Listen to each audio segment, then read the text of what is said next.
Okay, I'm here in Singama, here in the Basque Country, and I have a fire going here in the living room. It's a windy, cool day out there. Mimi is teaching an English class in the kitchen, and I'm doing something that I just thought about an hour ago, and I'm going to get it done while I have the inspiration and have my thoughts clear and it's fresh enough in there. So I want to share a story, or bits and pieces of a story that I heard just a couple of hours ago. It's a story of a man who's been coming to church. And a while back I shared an audio with some of his background, but it wasn't until today that I really heard what all was his background. I mean, in a much more complete way.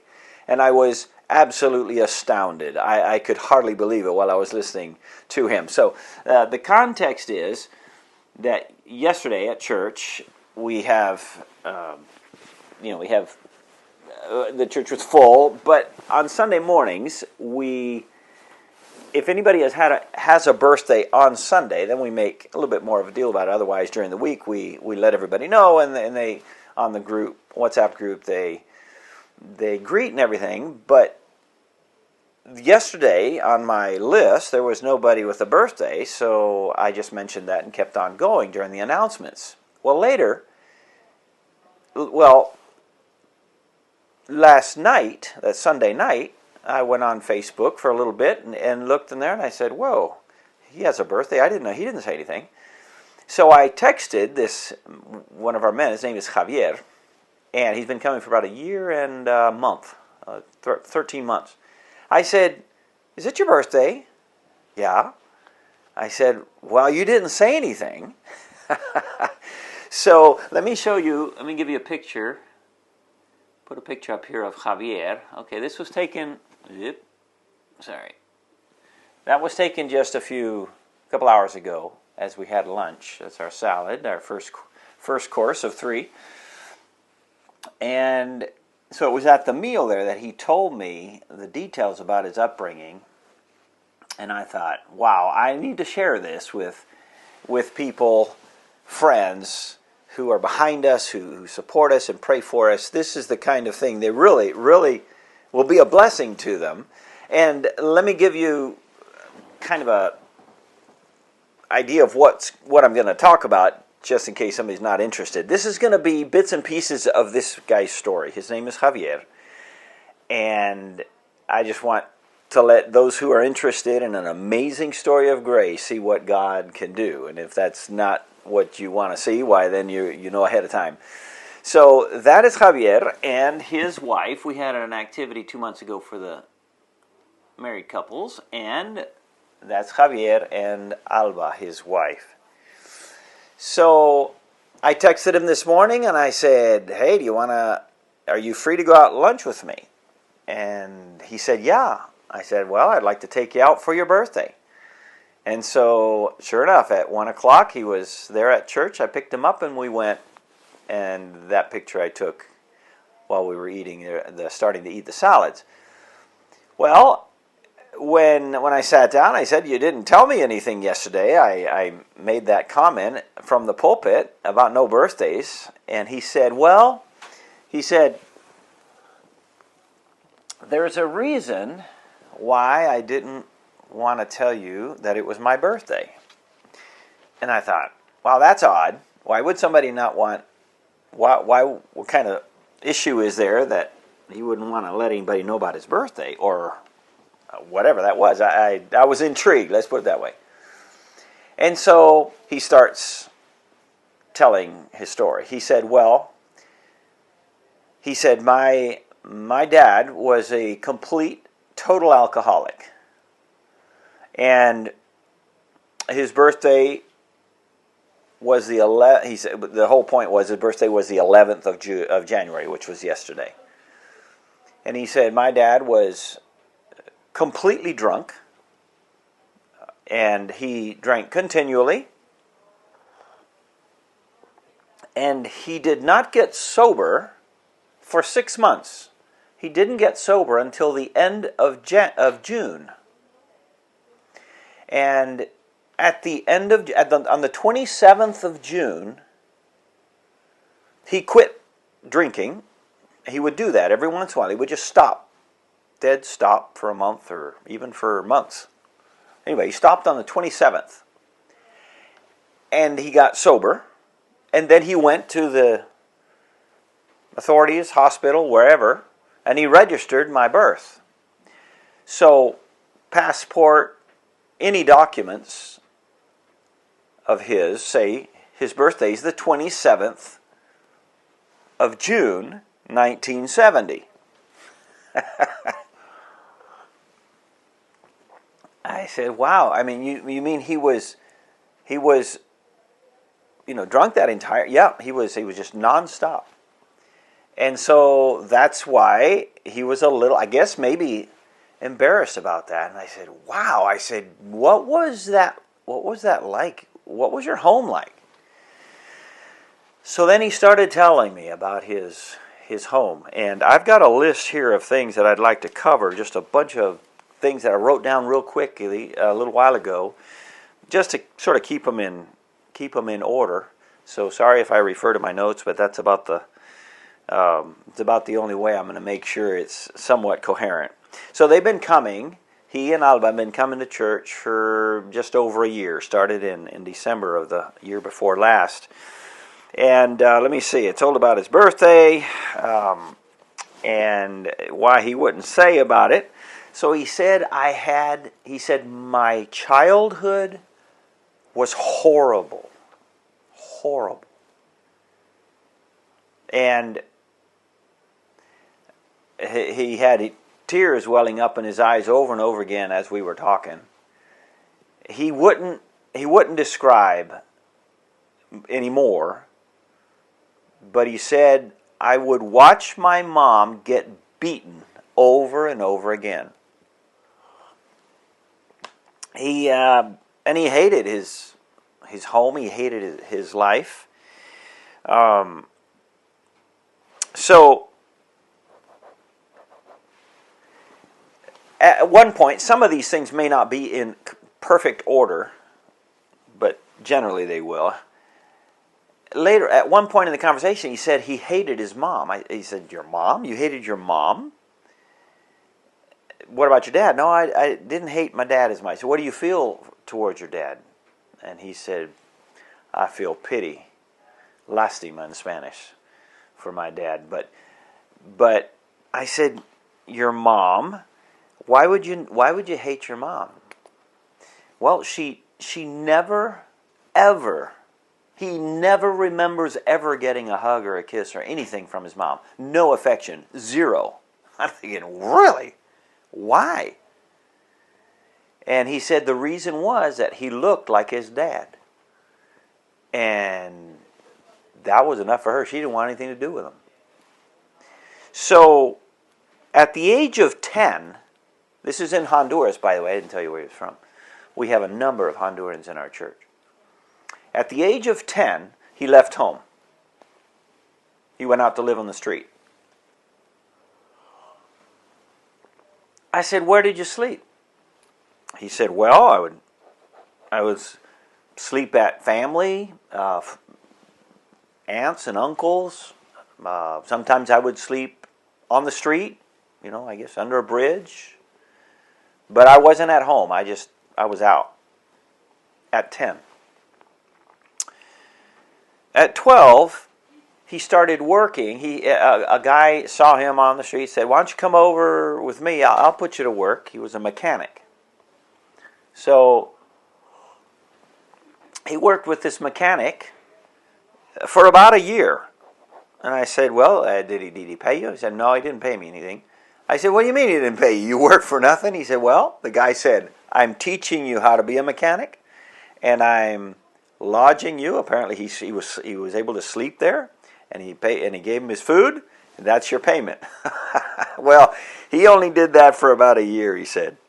So he's 12 years old, and at some point in this, between 12 and 15 or so, he starts going to a church. There was a church there. And he said he only went for the music. He didn't go for when they would start preaching. In fact, he would leave. Now, I don't have all of the facts entirely straight on some of these, especially, like I said, the order and so forth. They went to a Baptist church of some kind, but then most of the time they were in Pentecostal churches. That's what they had. That's what they knew, and so I couldn't get all of those facts straight. But he still lived after he left that, and he went home for a little while and then went back out on the streets again because home was horrible. And one of the stories he mentions is one time his dad called him and said, "Hey, come on home." And so he comes, and his dad says, "I want to take you to Belen, which is Bethlehem. I want to take you to Bethlehem." And another thing he had said was he said he didn't drink, didn't smoke, no vices at all, because he did not want to be like his dad. So he had that very clear.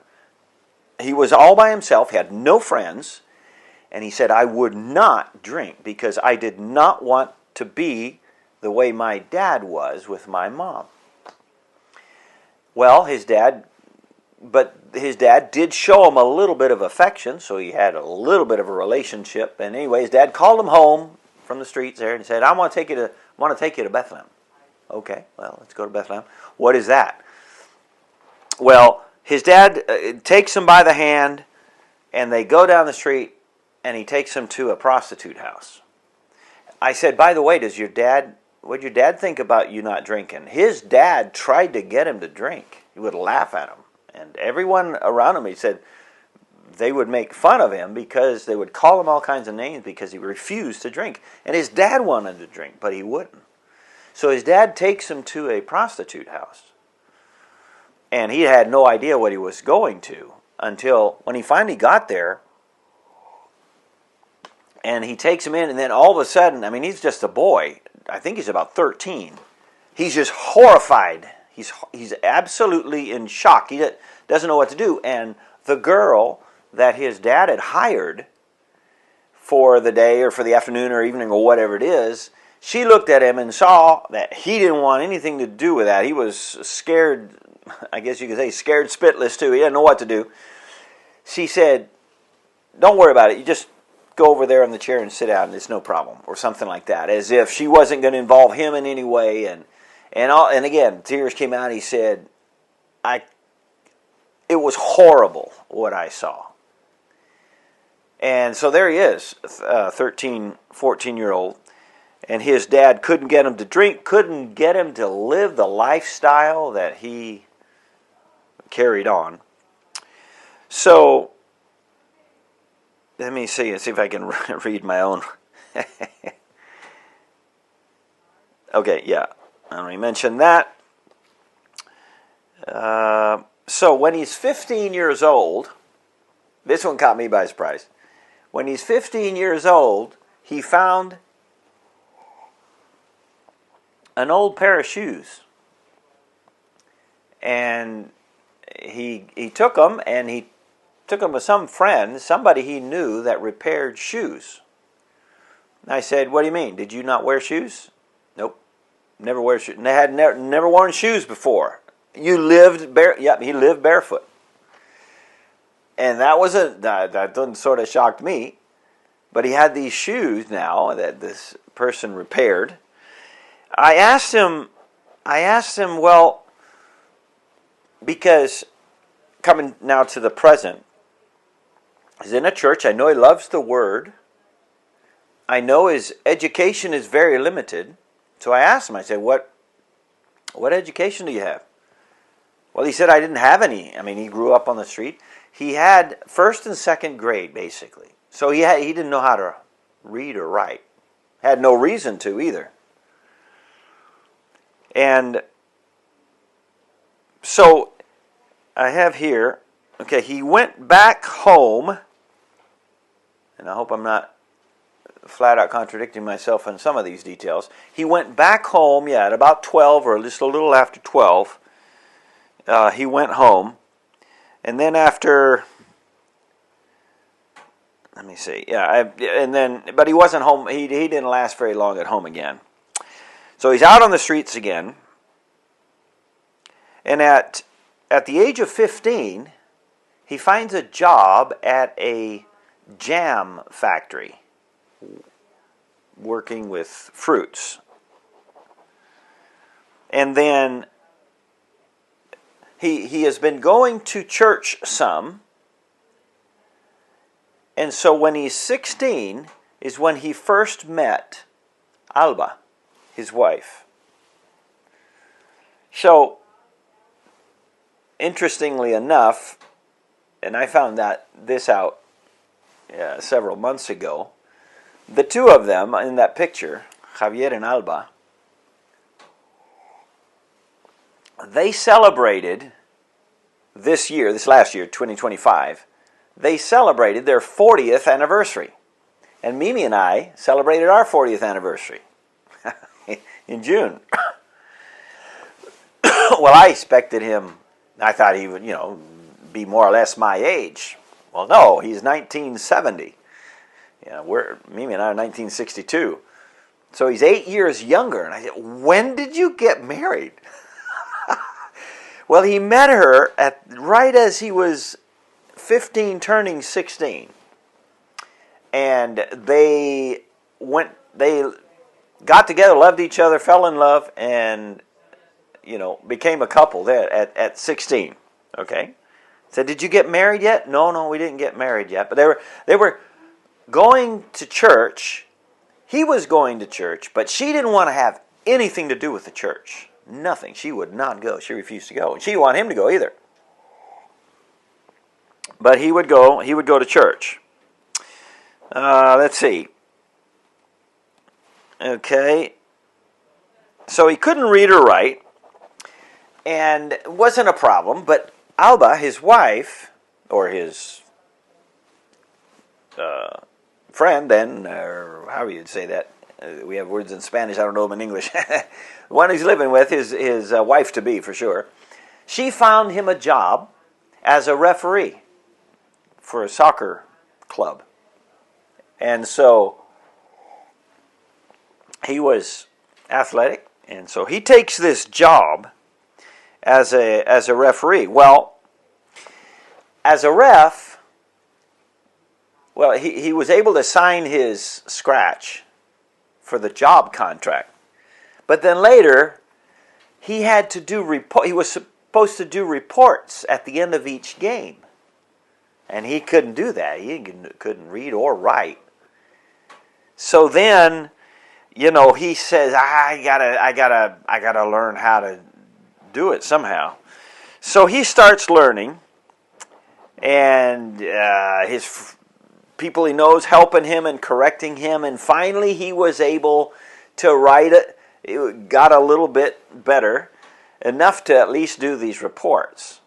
And so that's where he started making some money with this refereeing, and they were able to bring in enough to keep themselves alive, the two of them. So let me see here. So they get married, and I don't remember the exact date, but it wasn't very long. And I think that was in a Pentecostal church. And they started a store together, a candy store. And they had this for many years. Jumping through the years, through the 2000, 2010, they have a flourishing store. They actually started 2 stores. And no, I'm sorry. They had a store. They bought 2 houses. They were doing well, and they were very generous with others who had needs. I said, were they Christians that you? No, just people that had needs. They said we had money and we would give out. Well, part of that came out as they're here on very, very, very meager circumstances now, and so our church has a pantry and ministry, and they get a big bag of groceries every week, and they're so grateful. They're on the receiving end, but for many years they were on the giving end. He said we had 2 houses. We were doing well, and so I said, well, what did you do with the houses when you came over here? Well, one of them,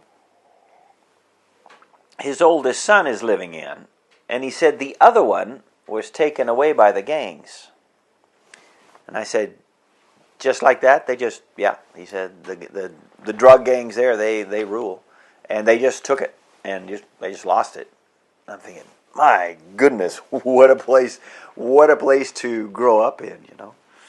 So 3 of their 4 children come over to Spain. One of them came over 11 years ago, and anyway, their kids are all over the place in terms of, you know, the big mess in their lives, and that's the sorrow of their heart is that, or the prayers of their heart are that their kids would come to God.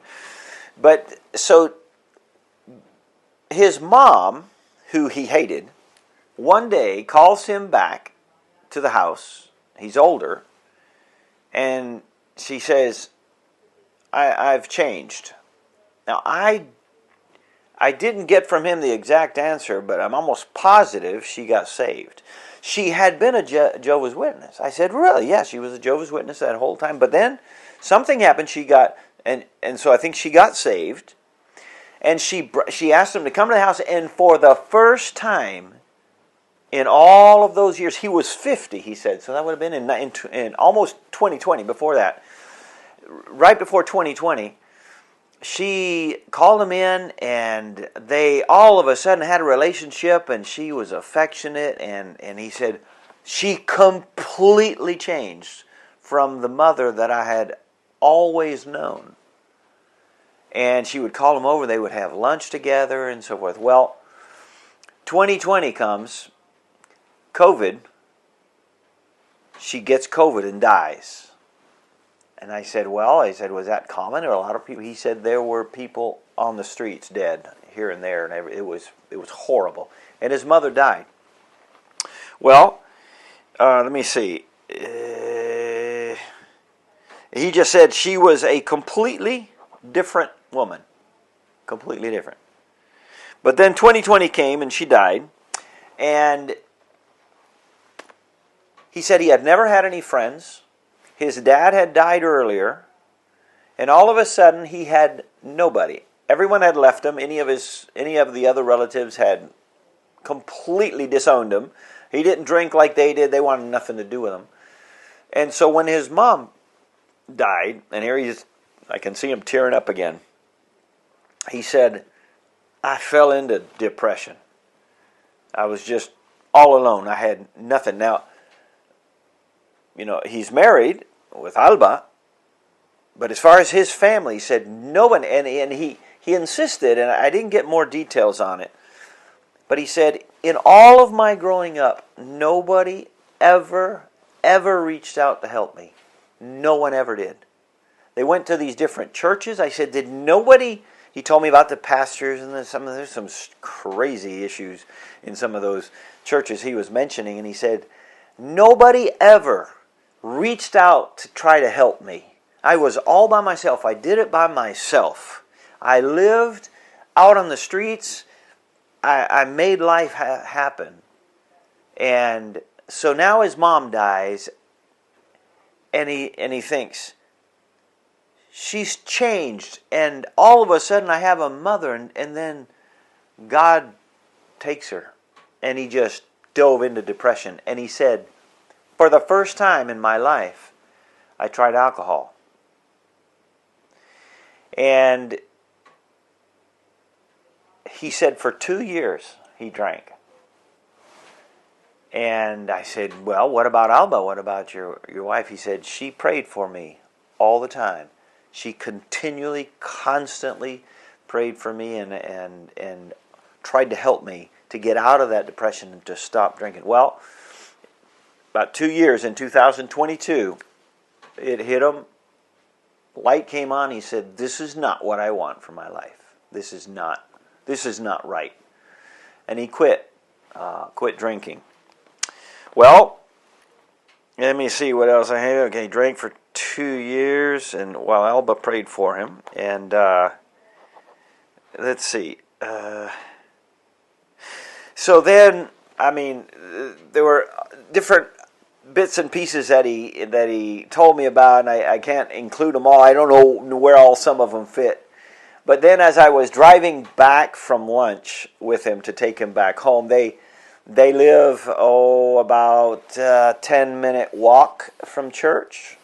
And they live there with a daughter because the place that they originally found, they can't get to church, and they want to be at church. He said, by the way, yesterday, whenever it was that I found out it was, last night when it was his birthday, I said, well, you didn't tell me anything, but you were at church, weren't you? I thought I'd seen him. I was pretty sure I saw him. He said, yeah.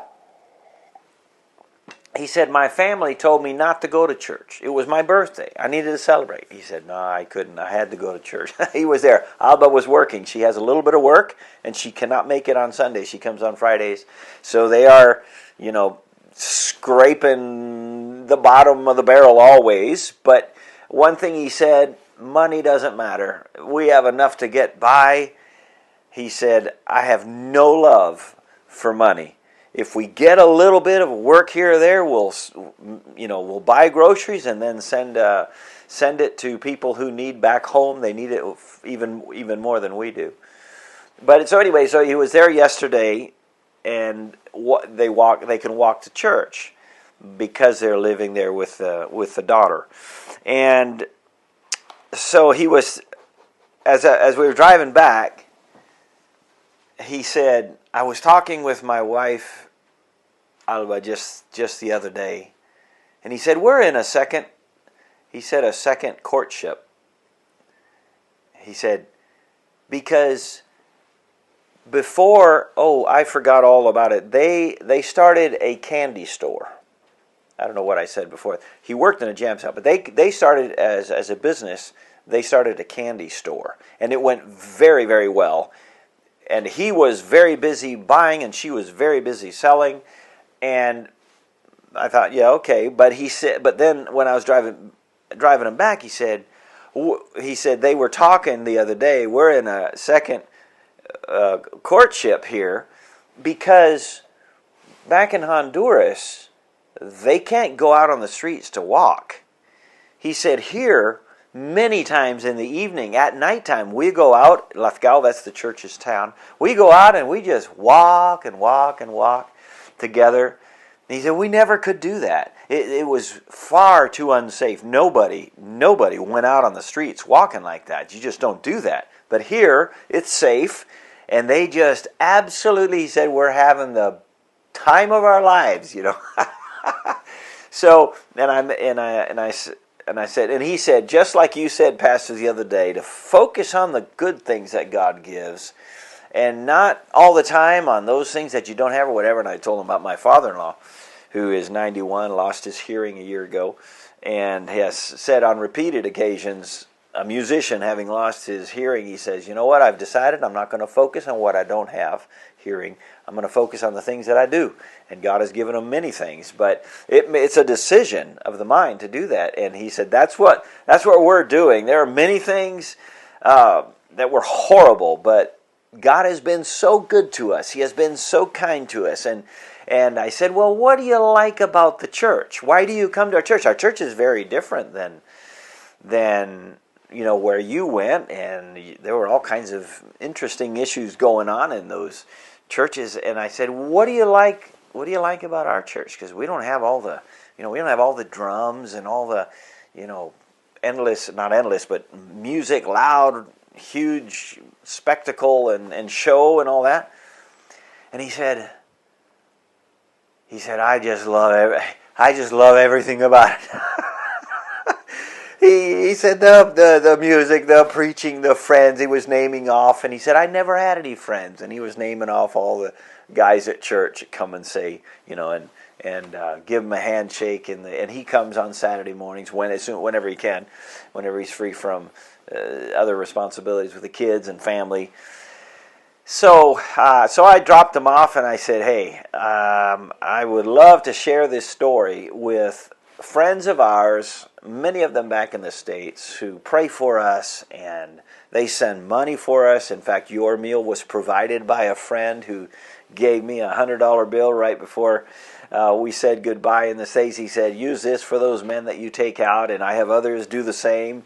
And I said, these kind of guys, friends of mine back in the States, they need to hear this story of what God has done in your lives, how He is, because many of them have not grown up in a situation like that. And it's just a wonderful thing for us to hear how God can, out of the horrible pit of a family, not a family, whatever you would call that situation that you were in, how He has brought you, and He's the humblest, simplest, really happiest, most grateful man that you'll ever meet, and just a blessing to us and to our church. And as I close, this is just one story. Yesterday, the building was full, probably 15 or 20 people. I can't even give you their names, but just the tiny little bits and pieces that I pick up as I get to know them a little better, and I look at different ones, and each of them, they have a very similar and very different story than Javier. It's similar in that the grace of God has pulled them out of incredible situations. They're different because everyone is a world of different details. But we have so many people in the church now coming up, beginning to grow, coming to know the Lord, or else they knew the Lord but just had no concept of solid doctrine and no convictions. And so it's just an amazing thing to see how many different people and different kinds of people God is bringing to the ministry. They're just coming. We open the doors for church and people come in. We had a lady come in yesterday. I have no idea who she was. After the service, she came in just because so many people around talking and happy and friendly, and she was from that area, from our town. I guess I never did find out her name, but she said, I'm just coming in to see what's going on in here. And so the Lord is just doing a fantastic work. And a lot of these people, some of these visitors that have just started in the last few weeks or months, I don't even know them yet. But the ones that I do get to know, like Javier, over and over again, I'm just astounded at what God is doing or has done in their lives. And then we have the opportunity of giving them more of the truth and opportunities to grow and to be a blessing to them. And it's just an exciting thing to be a part of. And so I wanted to share that with those of you who have gotten this far in the video, probably because you are some of those who follow us and contribute and help and pray for us. And I thought, man, you need to know Javier and Alba's story. Pray for them. They're so simple. They have nothing, almost nothing. They're living with a daughter, and there's family tensions and everything, but they're just the sweetest couple as can be. So pray for them, that their paperwork will get all in order and get a job. Very difficult for someone his age to get a job here. We have found a little bit here and there, but it's difficult. But meanwhile, they're growing, they're being a blessing, and I thought it would be very beneficial and a blessing to you to hear that. So if you have any questions, let me know. Thank you for watching. God bless you. And pray for Javier and Alba. A-L-B-A is her name. Okay.